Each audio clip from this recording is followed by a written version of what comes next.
आठवड्यातनं एक दोनदा तरी आहोंना चिकन मटण खायचंच असतं आणि आज सुद्धा आमच्याकडे मटणाचा बेत आहे. तर म्हटलं चला मॅरिनेट करून कसं ठेवते तुम्हाला दाखवते. तर इकडे वाटीभर दही घातलंय, हळद घातलीये 1 चमचा, त्यानंतर धनेपूड घालायचंय 2 चमचे, लाल तिखट घालायचं आपल्याला, त्यामध्ये गरम मसाला घालायचा आहे आणि एव्हरेस्टचा 1 चमचा गरम मसाला घालायचा. तर इकडे सेंधव मीठ आणि साधं मीठ मी एकत्र करून ठेवते.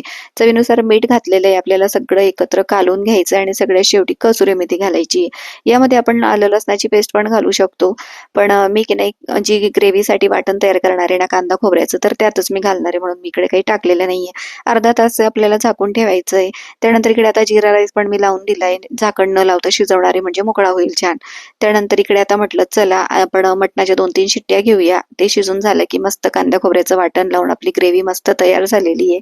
आणि आज फक्त जिरा राईस आणि ग्रेव्ही मटणची असा काही बेत आहे. तर चला पटापट खाऊन बघते कसं झाले आणि तुम्हाला सांगते.